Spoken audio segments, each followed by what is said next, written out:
On today's longer than usual episode of the SBS podcast, we had plenty to discuss coming off UCLA football's huge win over Nebraska and Bruin basketball's impressive season-opening win at Pauley Pavilion.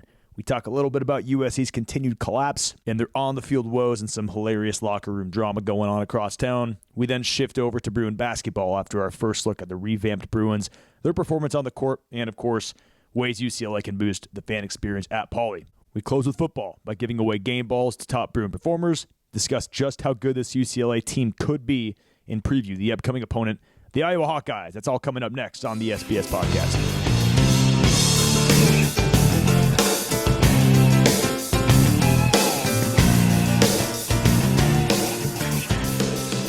Welcome back, boys.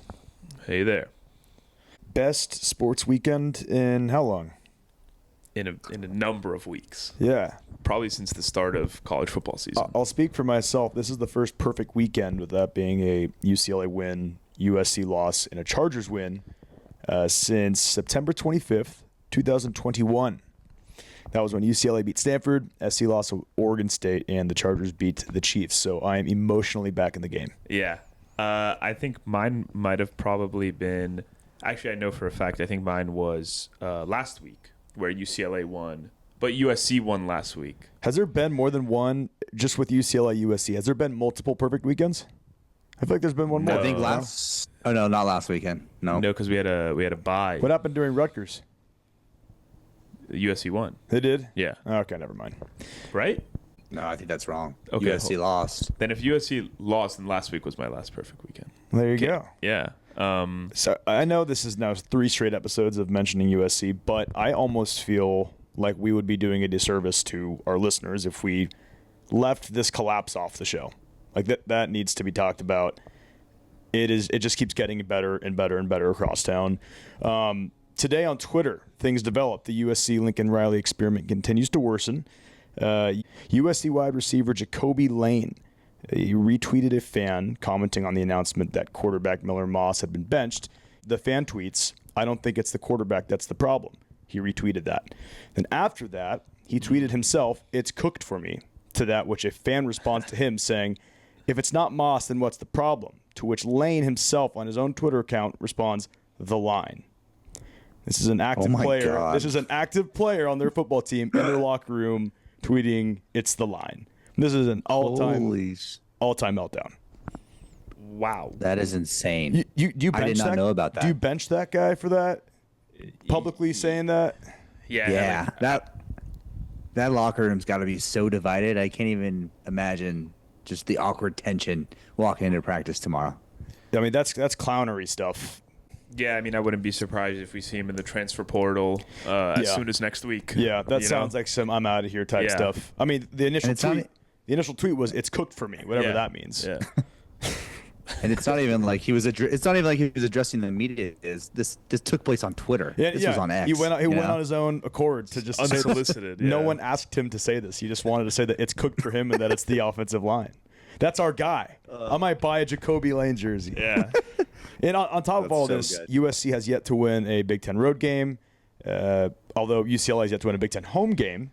Going back to that Washington game, Jedd Fisch didn't really deserve that win. Going back and watching that, they had him on a 3rd and 1, needed obviously a first down to win it.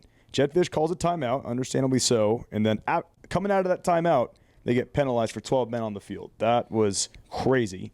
Yeah, and that was a game that Washington was pretty handily winning at about halftime, I think.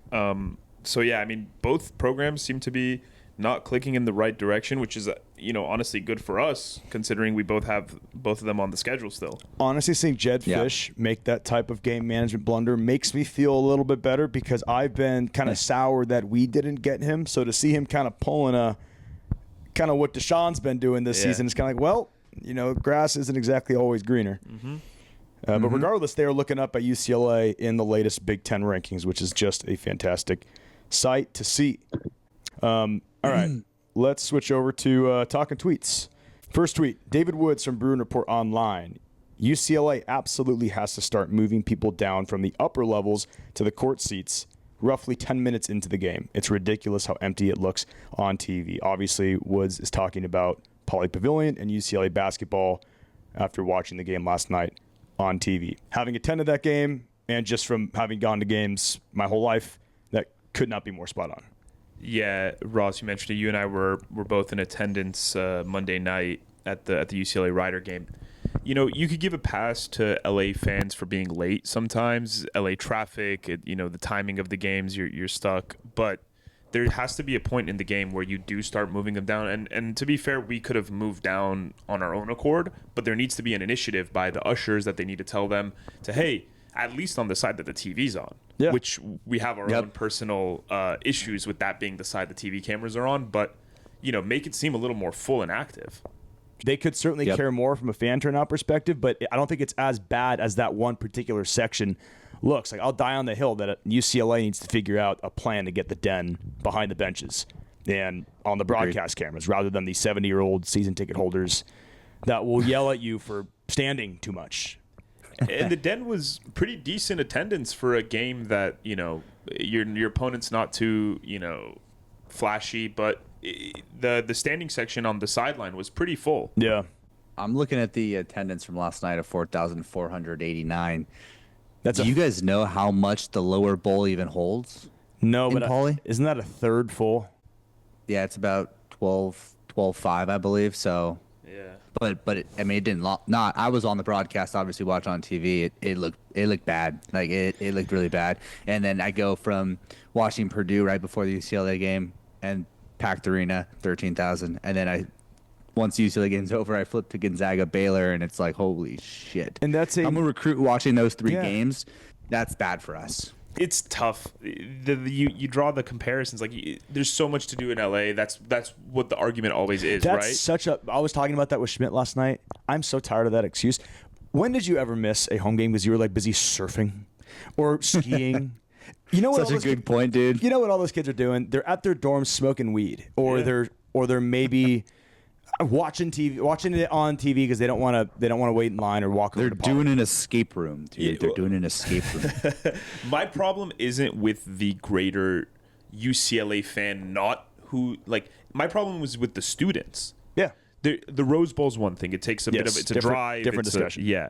But for Pauley Pavilion, it's literally a walk for 85% of the student body. Heart of the campus. Like, it's so easy. The tickets are affordable. Mm-hmm. For games, generally, you can get in for just your den pass. If not, I think student tickets are like $10. Yeah. Okay, staying on the topic of basketball, who tweeted this? Is it Ben Bolch? Ben Bolch from the LA Times tweeted that Mick Cronin said his players did not know who Darren Collison was when he showed up to shoot around. If you did not catch it last night on the broadcast, Darren Collison is now part of the FS1 broadcast team, and we can get into that later. I've heard some mixed feedback as to Collison's performance court side, but besides the point, Collison is a Bruin legend, one of the best point guards in school history. He's a point guard that I grew up with in the Howland era and absolutely love the guy. I don't think Ben Bolch needed to report that. Yeah, what do you gain from that? All it does is kind of shoots down Darren Collison. But it's also like not surprising because these kids were like ages 0 through 4 during Collison's 4-year span in Westwood. So it's like that's not even really like that groundbreaking. It's not like saying these kids don't know who Lonzo Ball is. You're talking about a guy that played in the mid 2000s. And that's when these kids were born. So you're kind of just throwing a jab at Collison. Ben Bolt's got to be better. Yeah, but I mean, could UCLA do a better job of, keeping those mid 2000s? I think UCLA does such a good job at those alumni from the golden years, at keeping those names alive. Could they do a little bit better of a job of keeping, some of the Howland guys, some of the Alford guys who we all have memories with, relevant to the current, teams? I think in today's, I think in a traditional sense, yes. But I think with today's game, you have these players that are transferring in, and once they come to campus, it's time to start practicing. Like, you don't really have like long off seasons and really a lot of time on campus in their entire span at UCLA because some of these guys might transfer out next year. So you don't really get this farm system of guys coming into Westwood, playing there for a few years and getting to learn like the culture, the legends and all of that. I think that's kind of like introducing the current roster to like the legends of UCLA basketball is probably the last thing that Cronin's even concerned about because he's got these basically mercenaries now that are filling out his roster. That's a good point. It's a shame though. Honestly, Honestly, Ross, I was rubbed a little bit the wrong way last night when I saw that tweet. And the point that you just made about NIL, these players coming in and getting down to practice, it makes a lot more sense because when I was playing ball at UCLA, Coach Savage made it a point to, know the history of UCLA baseball, know the culture, know the past players, and like connect with them, right? We had the alumni game, things like that. Yeah. So it was always a point to like know the roots of what you're doing, right? And so when I was thinking last night, I was like, how do these guys not know Darren Collison? But you're right. I mean, a lot of these guys are transfers. Obviously Dylan Andrews knows him. I thought it was pretty cool to hear Collison talk about Dylan Andrews because he helped sort of train him and mentor him and things of that nature. So I did see some of the tweets of like this is sort of brutal, but I think honestly he was just nervous. Like I think he'll be good going forward, and once he gets some more experience under his belt. SBS podcast has your back, DC. You're the man. Not Twitter, but off college football Reddit. Mammoth Impress 3108 writes, Nebraska has lost its last 8 opportunities to win 6 games and become bowl eligible. They have not gone to a bowl game since 2016, and this is not due to a lack of opportunity. They had 1 chance in 2019, but finished with 5 wins. They had 4 chances in 2023, but finished with 5 wins. And now they have had 1 chance so far in 2024 against UCLA, although we all saw how that turned out, and they're still sitting with only 4 wins and continue so far their streak of ineligibility. And to make matters worse, 7 of those games that I just mentioned were decided by 1 score. That's tough. Yeah, Wow. and to be honest, they might not get it. They got 3 games left, so they would yeah. need to win 2 out of USC, Wisconsin, and Iowa. USC's on the road. They got to win 2 of those 3. 2 out of those 3, right? Or 1? No, they just have to win 1. One of the Just 3. one. Yeah, just one. Yeah, right. I think they'll get it against Wisconsin. Yeah. I'm kind of pulling Is that a for home them. game? They're away at USC. They're home versus Wisconsin, and they're away at Iowa. So they got to win That 1. Wisconsin game got to be a must-win. You guys want to know what was the worst streak of this? Like, what was the worst? What do I even call this streak? Like the worst, like Curse. The worst fail to get the 6th win streak ever. It was Vanderbilt going 25 years without a bowl game, losing all 19 chances throughout those 25 years to win a 6th game and qualify for a bowl. 19 out of 26 5-win seasons. Yes, Essentially, yes. yeah. They had 19 Wow. attempts throughout 25. Throughout those 25 years, there were at least 19 5-win seasons. That's insane. That is crazy. That's And Vanderbilt has turned curses. Vanderbilt's turned a bit of a leaf here this year. Are they in the They're top? ranked. They're in the playoff top 25. Yeah. Crazy. Shout out Diego Pavia. Also, it's also kind of sad that I found on Twitter was kind of on a similar note. UCLA has a pretty sad streak of its own. UCLA has not won at the Rose Bowl in over a year. The last time the Bruins won at home was against Colorado. Yeah, I was at that game. But get this, in the throwback uniforms, Yeah. which have been announced for this Friday against Iowa. Yeah. Keon, you better be wearing yours on Friday. Yeah, I'll be wearing it. It's the homecoming game, so we'll be there with Bruin Varsity Club at the tailgate before the game. So it'll be a good time under the lights. Since UCLA, hell yeah. Since UCLA reintroduced the throwback uniform in 2009, they have gone 2-1 in that uniform. Let's make it 3. Yeah, they're Why over not? 500, baby. Respectable. At last, Will Compton from Barstool Sports, former Titans linebacker, Titans linebacker and Nebraska linebacker. and obviously. more importantly, Nebraska linebacker. Sequence of tweets: 65-yard bomb by our punter. Good luck driving the field after that, UCLA. The way he tweeted that, it's almost like he knew it was coming. Yeah. He's setting himself up there for just straight comedy. Then 10 minutes later, it's taking everything in my body not to throw my phone in the nearest body of water every time they convert on 3rd down. The 3rd down efficiency was great. Yeah. Evident. Yeah. That was good. Will Compton was so confident that they would get this 6-win mark before the season. I listened to a bit of Bussin' with the Boys with him and Taylor Lewan. He was so confident, and the fact that they just haven't done it yet against the team that everybody was chalking up 3 weeks ago as an easy win for everybody else on the schedule. It's kind of poetry. That's now that we Yeah. talked about it, it's going to be a very interesting thing to monitor to see if they lose the next game. It's like, oh my Yeah. God, they might continue this.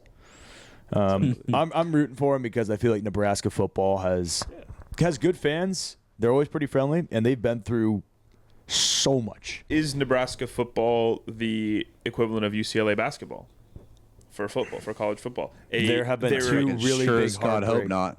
They're kind of similar. Pretty historically great college football I program. would say that UCLA basketball has seen more success since its last national championship in the 90s, which was when was Nebraska? Nebraska was like 98 or 98, something. 97. UCLA basketball has been more successful than Since Nebraska football, but it has had these close call heartbreaks in very, very bizarre, insane fashion. So, yeah, you could say that. Kind of a parallel. I think we're but more yeah. kind of like, I would call it Oklahoma football. Okay. I think that's Yeah. No that's close. national championships, but produced some really good players. Yes, And gotten close Yeah. a few times. I think that's fair. Okay.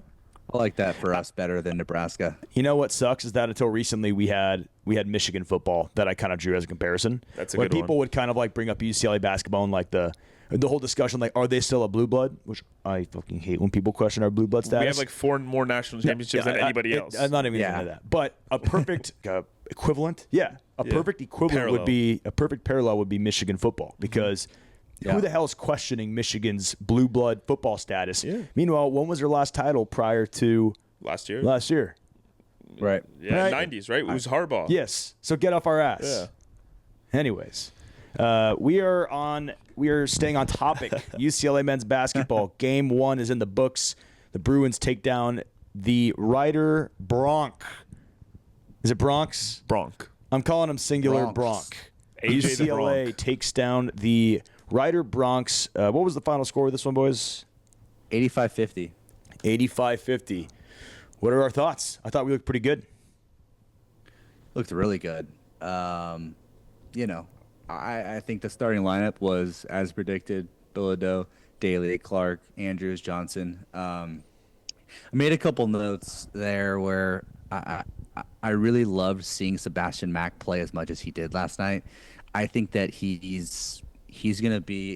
could be the Big Ten Sixth Man of the Year if he really takes a big leap in his sophomore season. I think he's a stud. I think he, may end up beating out Sky Clark for that second guard spot eventually. But we're much more improved, much more physical, much faster. We can actually score. I mean, I was amazed. We struggled to score 20 points and a half last year, and we scored, I think, 40 something in the first half last night. So, yeah, it was a fun watch. Dude, I'm right there with you on Sebastian Mack, but funny you mentioned Sky Clark. I just want to see him on the court more to watch him in that baggy uniform. Those shorts. He belongs on a Ben Howland team. He's like if Tiger Does he not look? Oh my Yeah, god. he's a Tiger Campbell. He looks like Tiger Campbell playing the mid-2000s. for Ben Howland. Go crazy. back and watch the highlights and look at that dude's uniform. It was fantastic. I was all on like I was on the high shorts Trend? the bandwagon. Yeah. Kind of Lonzo's year kind of started that. I'm over it. Yeah. I long for Yeah. the ankle brushing shorts. I love And them. he's not a tall guy to begin with. No, it's hilarious. And so it makes him look even shorter, but it looks like a bulldog No, almost. throw- I love it. Throw in the hair. And Actually- it's very picky. I actually didn't notice it too much on the broadcast. Oh. It's funny you guys noticed it more in person. But you mentioned Sebastian Mack. Kind of want to stay on that topic. I think that dude's ceiling is very high, and we saw moments from him last year. I don't think really too many guys on the team have like just the strength and kind of balls to take the ball to the rack like he does and as often as he does. Yeah. But I think if he's going to hit his potential, he's got to start kicking some more of those out. Too many times it's just kind of Yeah. like he takes it really strong to the rack, kind of gets blown up. Maybe we get an offensive rebound, score points out of it. But, I mean, if there's any guy that can coach him up on that, it's Cronin. But I just think if he's a guy that can effectively penetrate and like swing it out to the wing. We were hitting 3-pointers from the wing last night, those corner threes. I think that could be like a massive weapon from him. But either way, I like the way he plays. Really tough dude. Yeah, I mean, it was a good Yeah. game. He went 4 for 7 from the field. There you go. 2 for 3 from 3. It's not bad for a season opener by any means No. off the bench. No, and I do agree with that. I think he at times can be a little just careless with the basketball. I think that was one of his major flaws last year as a freshman was just the turnovers. He would just disappear in some games. You So, know what he I reminds think- me of, Kyle? What? It's like a slightly more aggressive Jules Bernard in his first 2 seasons. Yeah, that's Good yeah. comp. Just Very kind good of like comp. like a wild card, kind of crazy with the ball, dude. Jules Bernard's first couple seasons were brutal. He left as like I really enjoyed watching him his last year or two. Yeah. Was he a 3-year player, right? I thought he was a 4-year player. 4-year? 4-year player. Yeah. His last couple seasons, he was great. But boy, if anybody remembers those early Cronin years, he was a sight to behold. But Kyle, you also mentioned just sort of UCLA's depth. I kind of want to go into that. Like, we didn't see Lazar Stefanovic, who was one of like the top 2 players on the team last year. We didn't really see him till like under 10 to go in the first half. Like, when you started to see some of those rotations later in the half, you're like, dude, this is a crazy deep team. Mm-hmm. Yeah, it was interesting. I'm looking at the minutes right now, and I think that second half when Cronin just sort of let that sort of second string, it almost seemed like just play for the last 8 minutes of the game sort of made up for this. But you're right. I mean, I don't think I saw Stefanovic till the end of the first half. I was really surprised with the minutes from William Kyle and Dominic Harris. I thought William Kyle, honestly, potentially could start. I don't think he looked very great last night. I mean, obviously athletic as hell, the big blocks that he had. But Dominic Harris, 6 minutes, and he was the leading 3-point, field goal percentage in the entire country last year. And I think that's something that this UCLA team is going to need.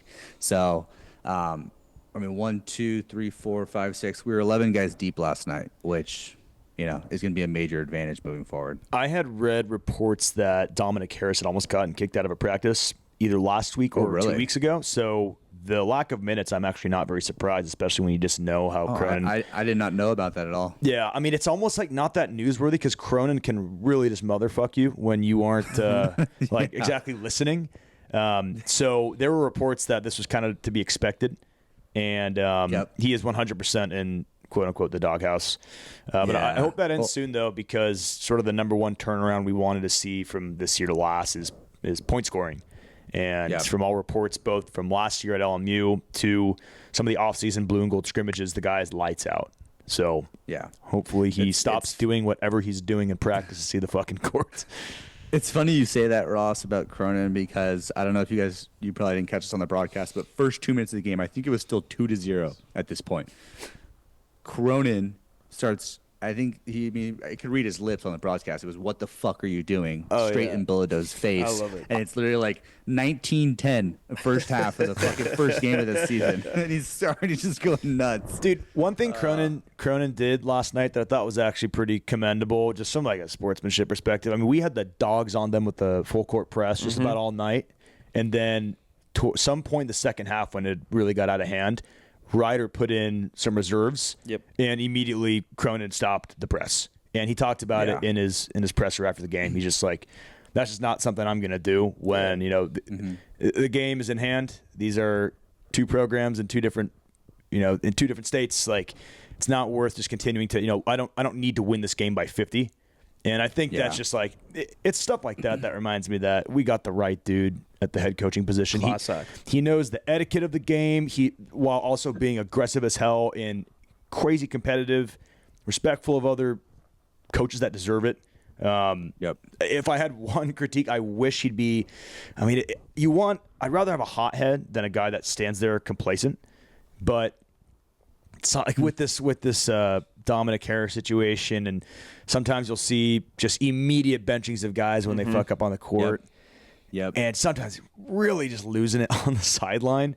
Like, I know that's kind of like part of the reason it's Mick being Mick, but I don't know. Maybe he could dial it back a bit. I don't know. Yeah. I always feel like he's got one guy that he puts in the dog. Like last year was Feebley. Yeah. I feel like Feebley never really got his fair shot. He got on the court and he was a good player, I thought, and just for whatever reason, if his leash was about this thin. It was so thin. But you know what? I was never having this complaint prior to last season. So if you win, you could throw your jacket on the floor whenever you want. I don't care. It's interesting you say this because at UCLA we had a class around a lot of coaches. This is in my master's program.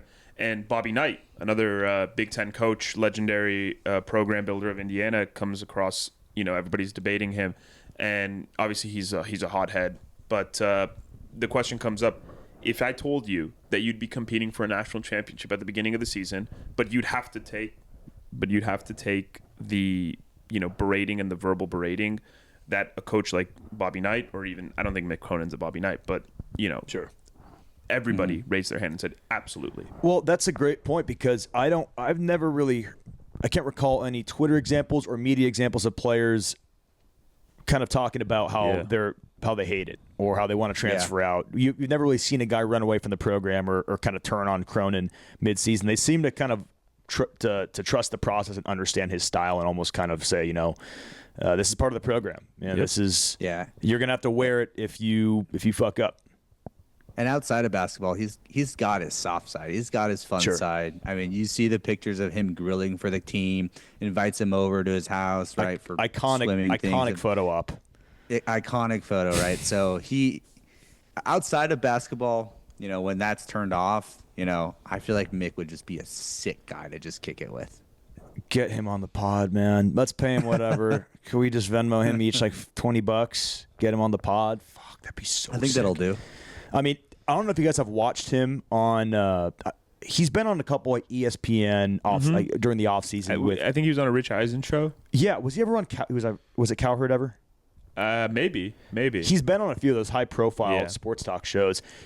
I tell you, man, if he ever wants to retire at still kind of like a working age, he could very well go to the broadcasting side and be really good at it. The guy he has that drawl. Oh yeah. He's got such like a satisfying voice to listen to, and I just don't know if there is a guy out there that can speak to basketball better than Mick. I mean, I'm not.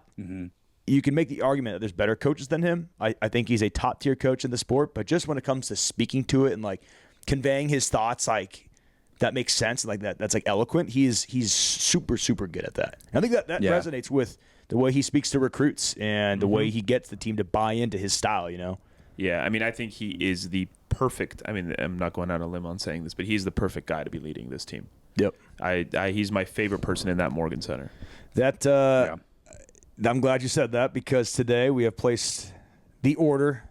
I haven't paid the guy yet, but the logistics are in. Today we placed the order for Big Mick Energy T-shirts to go on sale for pre-order next week. So if you're listening to this and you follow the Instagram, keep an eye out. We are going to be hitting the markets with Big Mick Energy T-shirts. So get yours next week.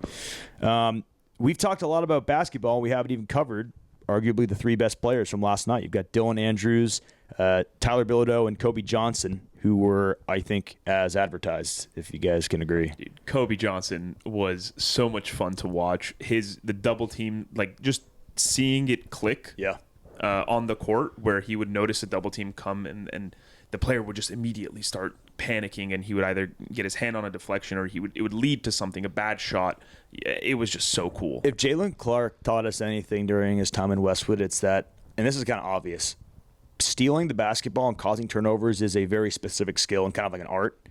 And sometimes it requires like risk taking and like knowing when to go for it.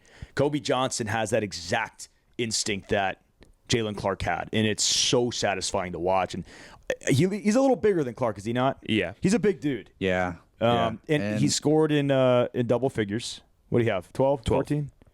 Scored well. The proof's in the pudding. He's a two-time Pac-12 Defender of the Year, but I think he's a much more developed scorer than Jalen Clark really sort of ever was at UCLA. I think in that last year, Jalen Clark really hit his stride, but I think we saw last night Kobe Johnson's going to shoot the three, things like that, and I agree. DA, Kobe Johnson, and Tyler Bilodeau are going to take this team as far as they're going to go. We're going to ride those guys, and then just lean on the depth.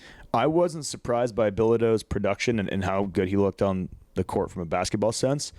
I was surprised by how he looked physically. He took some hits under the basket. Well, I just think he's the most physically impressive looking UCLA basketball player I've seen in a uniform. I mean, I knew the guy was tall. He's got like massive shoulders, and he's an absolute specimen. Are you talking about Bilodeau or Daly? Yep. Bilodeau. Look at the guy. I think Bilodeau, I mean, he's 6'9", 230. I think Bilodeau, and he is Will McInerney. I was talking to Will McInerney this morning about the game last night. he said it perfect. Bilodeau is a combination of Kevin Love and Jaime Hawkeyes. You're gonna get you're gonna get your post up scoring, and you're gonna get your wing play. And he can do both. I mean, he took 3 threes last night. He missed all of them. He still ended up with 21 points or something like that. 18 points. But yeah, even 18 points, 9 of 16 shooting. He had kind of that dry spell mid-game shooting, but I never really wanted him to stop because you just look at his stroke, and the stroke is there. I mean, the shots look pretty, Beautiful. and you know they're eventually going to start falling. And then he started kind of clicking with the mid-range. Very excited to see what kind of player he turns into this season, because we talked about on last episode, this team needs a Hawkeyes type figure that's going to take over in March and win you the game and be that clear MVP. That could be the guy. He certainly looked as advertised last night. Anything else for basketball before we switch it over? Just excited for Friday night, Mexico, baby. Yeah, I was gonna say that's Kyle's favorite game on the non-conference On paper. So is the Iowa game at the same time as New Mexico? Iowa is at 6. New Mexico's at 8. 8. I want to say. But New Pacific Mexico, time? is in Vegas, right? Correct. Okay. So At we'd 8 be in like o'clock, the third quarter of the Iowa game. Okay. Likely. Well, I will be at the Rose Bowl Friday night, Same. so that's going to have to be a go back and watch it. But that's not going to be an easy one. Rick Pitino? Nope. Yeah. That's a Rick good Pitino. good early test for this team. Yeah, no, it's just it's not even at T-Mobile. It's like in Henderson somewhere. Why? So yeah, I don't know, it's weird, but Well, anyways. I'm thinking about escaping the bachelor party, screw the club, and go straight to the UCLA New Mexico game. Just to disappear for a couple hours. I'm not feeling so good, bro. I'll be right back. Well, continuing to ride the good vibes, let's switch over to football. The Bruins take down Nebraska in Lincoln in what was my opinion, and it's not a very hot take, the football team's best performance of the year, both offense and defense. The Bruins won the game 27-20. It got a little bit tight there at the end. Not the best second half that we would have wanted to see, but that first half was probably the most dominant half of football we've seen UCLA play in actually a pretty long time, even including last year. Yeah, I mean, that first half, I feel like Nebraska barely had the ball. We were up 20-7 at one point. The time of possession actually by the end of the game ends up being almost 30-30. Yep. But I think that first quarter, we had the ball for like 9 minutes. Yep. That's awesome. Yep. Insane. It's my fault. I wanted to do game balls. Okay. Do you guys have game balls you want to give yeah. out? Because I've got 2. I mean, I'm sure it's Give 'em probably out. going to be similar. Yeah. But go for it. Defense, I was going to get K. Madrano. I'm going Carson Swessinger. Okay. I mean, I'm going to spam the Carson Swessinger hype and the game ball button until he stops putting out Butkus Award type numbers. It just feels like every other play is his tackle. Yep. And I don't remember the last time I saw him miss a tackle. And speaking of which, he was named as a Butkus Award semifinalist this 2 days ago. Mm-hmm. So Props to him. I mean, he finished with I had his numbers double digits again. I want to say he had 13 total tackles, 9 solo. Just stupid numbers, and I couldn't be higher on the dude. I think he's number 2 in FBS in terms of total tackles. Is he back on top of Big Ten tackles? Yeah. Okay. And then also, UCLA Athletics going ahead and posting the side-by-side of Eric Kendricks and Carson Swessinger. Who called that shit? There we go. We've been saying that for weeks. Kyle, you have a defensive game ball? Yeah, I'm gonna give it to Kalen Moore and Brian Addison for the last pick of the game. I mean, Nice. That's a good one. I don't know. I haven't seen a ball go off someone's knee like that and catch it. So, that was big and that was needed. I mean, Nebraska had the ball. I think they were still a fair amount of time on the clock at that point for them to drive. Maybe under a minute, but still a lot. So, yeah, it was a big play to end the game. Love that pick. But you know what made that drive way less stressful than it should have been? Was that missed PAT. Yeah. We were up by 13 points. Yes. And then Nebraska scores a touchdown and misses a PAT, so it's no longer a 2-touchdown game. Yep. And we had to give them the ball Yeah. back, and we're like, God, if they get the ball back, they're gonna win by 1 point out there. And then Right. they missed the PAT. Exactly. Unbelievable. But great pick, Kyle. Great pick. Offense? Offense, I'm gonna go with Eric Bieniemy. All right. Can you believe EV. it? It has come full circle with me and Bieniemy. I'm not going to crown him as some offensive genius because the run game is still not there. But just the passing game alone, and I think some of the play calling and just simply play design, I think warrants this game ball. And going back to that Penn State game, that change that was made in the offensive line, I think really kind of saved the season, at least from an offensive standpoint. The pass pro against Nebraska was the best we've seen all season, and look what happened. We finally saw a game where Garbers was able to incorporate all different types of weapons, and that's what we asked last week was, what do we want to see against Nebraska? And it's finally a complete game that sees the running backs, sort of the slots, tight ends, kind of those zone beaters, and then you've got the wideouts going deep. Against Nebraska, you saw running backs catching touchdowns. Jalen Berger on that cool fake toss play design in the red zone. That was sweet. You got Loya, Mataval, both got targets and caught some balls against zone coverage, which is exactly what they're needed for. And then you've got J. Mike catching a deep ball before going out with an injury, making a super tough catch. And then, of course, Quasi Gilmer, who won the Pop-Tarts Player of the Week. Was it Pop-Tarts? Yeah. Pop-Tarts Player of the Week. Quasi Gilmer catches multiple deep balls, one of them for a fucking beautiful touchdown. So hats off to Bieniemy, man. I mean, you go back to the Hawaii game, and I literally thought we had hired a blind person. So I'm like, what has happened? And then what we saw against Nebraska was awesome. There were some stalls in the second half, but I just think he's learning how to use Garbers to his potential. My only critique is let's see some more design runs out of Garbers. I was going to say. I think because he had that, the longest run of the season from any 57. player. 57 yards. Yeah. I'd argue, I would guess that the second longest run was his run against 49 Rutgers for a touchdown. Yeah. That has to be.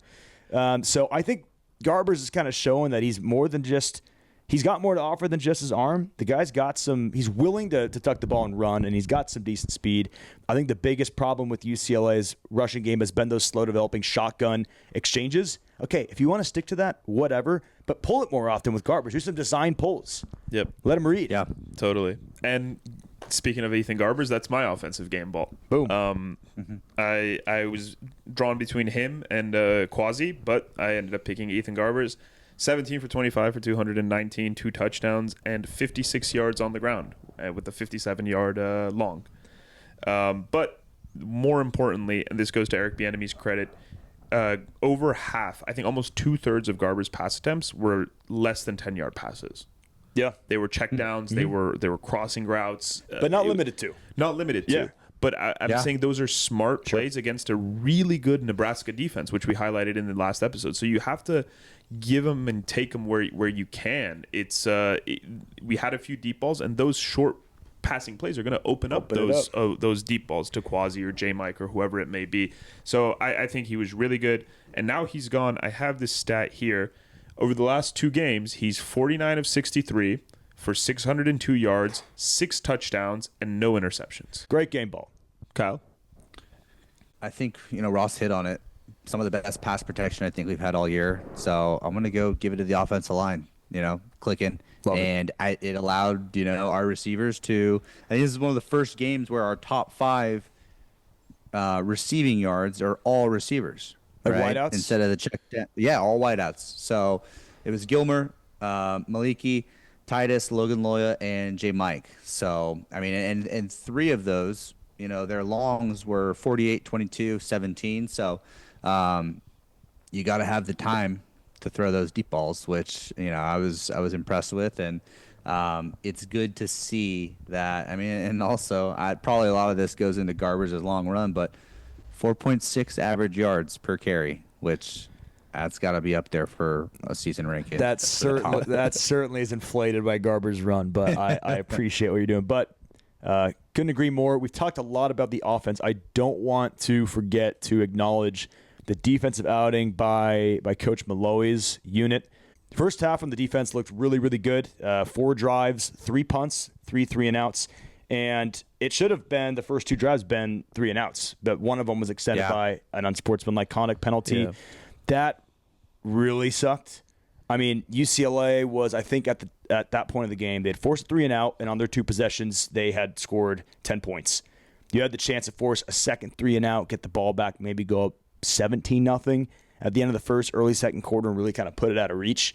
But sorry, Kyle. No, I was just gonna say, I don't know if you guys caught the broadcast. There didn't look much to be in that. penalty at all. He must have had said something like outlandish or something like that. It just looked like he put his fist up from what I saw. He was putting his fist up and just looking at the sideline. And then I also thought it was odd. The head official was like, "First down," and like screamed it. Like he was an announcer. No, I know. The timing of our unsportsmanlike conduct penalties were horrible, and the refs were certainly soft. I thought the Oladejo call specifically was a bullshit call, but don't do that shit. You know, you have your foot on the throat. You just force your second 3 and out.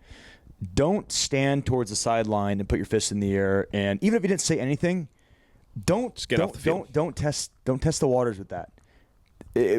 DRE, discipline, respect, enthusiasm. That's undisciplined. It's situational football. Don't do that shit. What were the other 2 unsportsmanlike conduct penalties?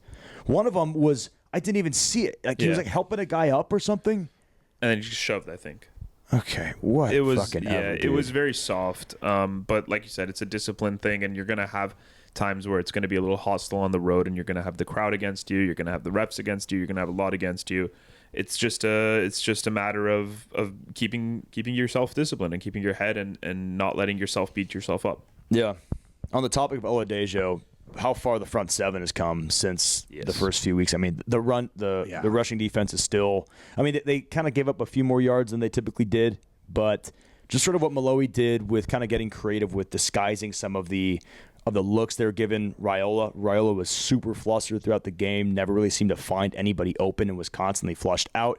There were a few plays where, like, I don't know if you guys caught it, but the defensive linemen were like shifting around like crazy, like standing up. No one even has their hand on the ground.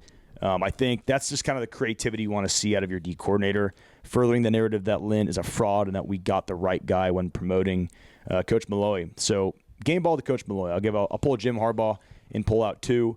Made Raiola look like shit, and all around an awesome outing. All right. Well, good Nebraska win. That moves us to this Friday. We've got the Iowa Hawkeyes coming to the Rose Bowl. And before we even dive into the X's and O's and the opponent, UCLA will be wearing their throwback uniforms from, 1967? Yeah. The Gary Beban uniform. Gary Beban, last Heisman. Like I mentioned, the Bruins are 2-1 since bringing those back. First time being in 2009 against Washington, which was also a homecoming game. And then I believe Colorado last year. The one loss they had on them was against SC in 2009. That fucking sucked. But anyways, what are we thinking about the Hawkeyes? I know that they've been overperforming in offense lately, haven't they? Yeah. So they have. Iowa's 6-3 right now. They're running back. I know Kyle's going to go a little bit more into this, but he's a stud. Iowa just in general has I think one of the top 10 rushing offenses in the entire country, which I'm really curious how it's going to match up against UCLA, who ranks 11th in rush defense in the country. So the key to this game, if you're Iowa, if you're UCLA, it's going to be in the trenches. So you got to stop the Iowa run. Then you could be successful. Iowa's had a really big problem with mobile quarterbacks, which now in the last few weeks we've figured out that Mr. Garbers is a pretty mobile quarterback. And there's your X. I know we're going to get on this running back, but you just that's the next factor. Yeah. Like unlock Garbers and use him more. I think that I kind of said it half jokingly, but if they've been, I didn't really know that Iowa had been struggling that much with mobile quarterbacks. Why not, dude? Yeah. This would be a massive win. So I think pull out the stops and continue the creativity. And there's no Cade McNamara for the Hawkeyes this Friday night. Still going to be sidelined with a concussion. Yeah, Brendan Sullivan starting. This is only his second start. Has that been addition by subtraction? I know McNamara was struggling. I mean, Iowa had its best offensive game against Wisconsin. I think put up 42 points. But none of that was from Sullivan. I'm looking at the box score. It's a ridiculous box score, dude. Where is it? It's 10 passing attempts for Brendan Sullivan last week and 54 rushing attempts. Oh, my God. 24 of those being Caleb Johnson. Whoa. Okay. Yeah. What was that graphic that you had? I hate to bring it up. The side-by-side. Here, I'll pull it up. But it was one of my buddies actually posted this, diehard Iowa fan. Caleb Johnson rushing in 9 games, 1,279 yards, 142 yards a game, 19 total touchdowns. UCLA's entire team as a whole throughout 8 games, 591 yards, 3 rushing touchdowns. Wow. That it's a horrible look for UCLA, but that's also a football team that cannot pass the ball. They're the antithesis of what UCLA has become. But that's not to say that UCLA's run. I mean, that's why like I'm not going to like crown the offensive coaching. So I mean, I gave the ball to Eric Bieniemy. I'm still not stoked with the coaching staff because I still can't believe our lack of running. Yeah. By TJ and Keegan, but it's all that one play. I feel like we did it less against Nebraska, but it's this inside handoff that Garber's telegraphs. It's a zone out of the shotgun, and I'm glad you brought that up because there were multiple times, mostly I think in the first half, when UCLA lined up under center, and a couple out of the shotgun where they ran like a stretch play to Keegan Jones, and it was downhill running from the get-go, and it looked so much better. And every time they went back to that shotgun zone, slow exchange, it was like a 1 yard loss, max 1 yard gain. Yep. If you're going to continue doing that, bro, just start pulling it more. I'm not going to stop talking about Garber's pulling the ball more, but I hope we fucking do it against Iowa. Yeah. But to their credit, Iowa is a really good defense. They are the third best defense in the Big Ten. And they're ranking 20th in scoring defense. So it's not gonna be easy to get yards on them. But UCLA's change, and I've brought up a lot of stats because I want to warrant our praise because we have seen improvement. But since losing to the last game not Minnesota, the game before Minnesota, Oregon. In the last 3 games, UCLA has averaged 388 offensive yards. Before that, we were 260 yards. So we're putting up more yards substantially than in the past. Yeah, no, that's huge, and it's definitely commendable. Should be acknowledged. Although I think this is an important game for UCLA fans to kind of have reasonable expectations. Iowa's a good football team. I think they're trending in the right direction, and it's a team that plays really good Big Ten defense. So this would be, make no mistake about it, this would be a massive win for UCLA, given where it started and what direction this would be putting them in. Because it's easy to get excited. I mean, Nebraska's a decent team, but they've got their struggles with a true freshman quarterback. I think a win at home, one, get your first win at the Rose Bowl in the past year. And second, you make it 3 in a row, one of them being against Iowa, and then you can actually talk about UCLA being a legitimate contender for a bowl game, which you asked us 3-4 weeks ago, you're getting laughed off the pod. Yeah, and I want to bring this up. And I want to bring this up to you two fellas. If UCLA we're getting a little ahead of ourselves, but if they do get to 6 wins and make a bowl game, how are we feeling about this first year staff? Be a tale of 2 seasons. That's for sure. I hate to give my honest thoughts on that because there's too much to be excited about, but I will be honest. Unless we see Foster completely change his soft skills off the field. I mean, he's already got his game management stuff that still hasn't been worked out. There were a few 4th down decisions I thought he made on Nebraska that reared its head again. I don't want to keep bringing that up and just bore the listener. But I think too much of this job lies in recruiting and fundraising and hitting the transfer portal and winning people over and selling the program. That I think that is his biggest flaw. And the one thing I'll give Foster is after that gauntlet, which proved to be actually 4 games when you see what's become of Indiana, and then you had that horrible, heartbreaking loss against Minnesota, which they should have won at home. The team has not quit. They still play hard. They play together.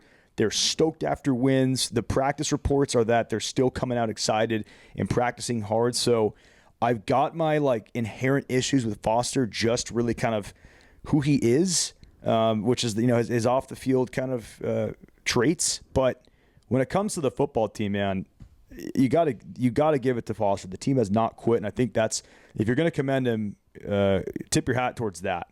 But back to your question, if UCLA were to make a bowl game, what are my thoughts on him? I still don't think. I mean, look, can he maybe turn UCLA into a team that competes for bowl games every year? Sure, and that's better than I expected a few weeks ago. But I'm not, as a fan, dude. I'm not here for Tony the Tiger. I want to see UCLA back at the fucking Rose Bowl. I want to see UCLA go to the fucking playoff.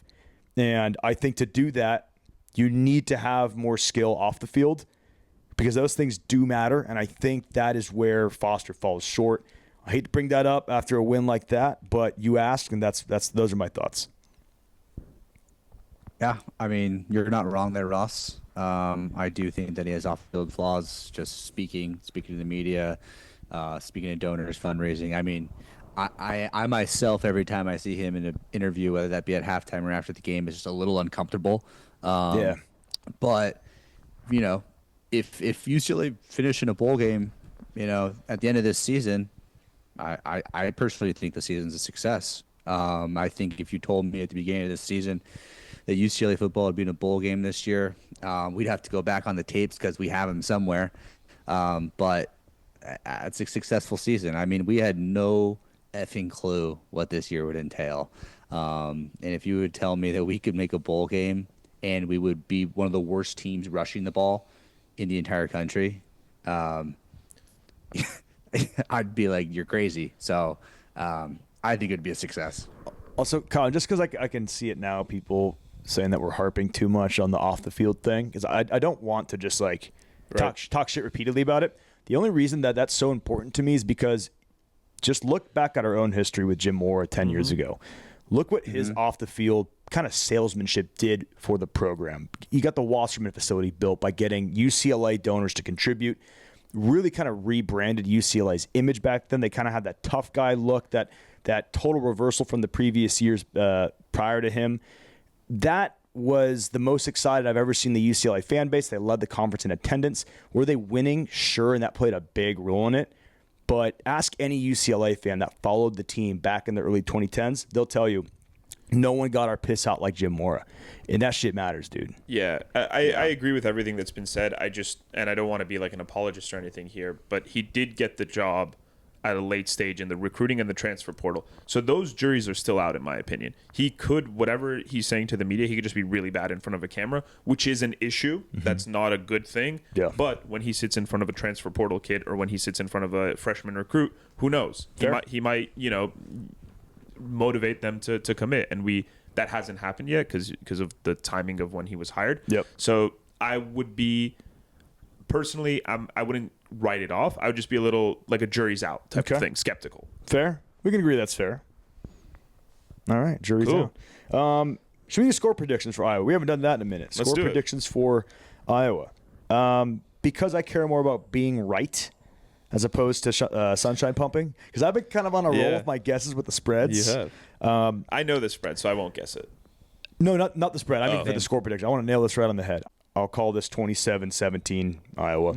That's not to say that we're still not trending upwards. I just think we're kind of due. We had 2 wins against so-so opponents. We're riding really high. I know this program well. This is the time when UCLA naturally comes back down to fucking earth. I think we can rebound from it if we do drop it. And as much as I want to see a home win in these unis, I just think we're kind of due for a letdown. I'm going 27-17. Ross, I have to disagree with you, man. Yeah. I think that honestly, I mean, total defense, Nebraska is actually ranked higher than Iowa in total defense. So the other thing I want to say is He brought out the stats. The last time I've been wanting to make this point. Okay, so UCLA rush defense is 11 in the country. Ohio State's 7. Okay, we're just a couple yards behind them in total yards rushing allowed per game. Okay, I'm not comparing UCLA's defense to Ohio State, but I'm comparing the rushing defense to just the numbers. And okay? that's a big chunk of defense. Fuck.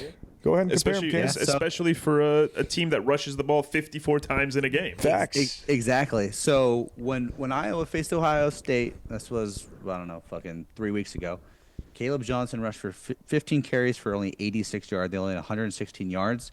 And what did the passing offense do? Absolutely nothing. They threw for less than 100 yards of passing. So lost 35-7. I think the UCLA offense, Ethan Garbers, couldn't be riding higher right now. It's a home game. They're wearing the fucking baby blues. I think UCLA doesn't. 27-17. We don't steamroll them, but we beat them by more than a touchdown. You flip. You take my score and you flip the result. You know what? I respect it too much to hate on it. All right. I'm going 27-17 with the Bruins winning. Okay. Hey. Just flipped it. Also, you brought out the facts on my ass and backed it with facts and logic. You dismantled me. So you get your Ben Shapiro moment. As long as we win on Friday night, man. As long as we just win. I'm going to go with a combination of kind of some of the stuff you guys both mentioned. You're going with the tie? No. Yeah, imagine. No, but I'm going to go with UCLA has shown in the last 3 weeks that it is a West Coast offense, especially with the passing game and the short passes. And Iowa is a very traditional Big Ten defense. So we're going to see a clash of footballing styles, in my opinion. Mm-hmm. And I think that it's going to lead to a 20-17 UCLA win. Okay. I think it's going to be not pretty football. I think UCLA is going to have maybe like 14 points in the first half, 2 touchdowns, and then it's only going to be field goals from there. I will take 14 points at the half all day long, dude. Oh, fuck yeah. We're a first half team. Offensively, we're a first half team. We are very much a first half team. So that would be a nice fix. Points in the second. Keys to the game, garbage running the ball, scoring points in the second half. But if you come out against a good Iowa team and you punch them in the mouth early, I think there's no reason why UCLA can't win. I'm tailgating with a bunch of Iowa guys on Friday. Good dudes, but that would be a fun walk back to the truck. Yep. I could tell them welcome to Big Ten country before sending them on their way. All right, that wraps up football. Let's close, as always, Gettin Parlayed, which we are fresh off the first win of the year.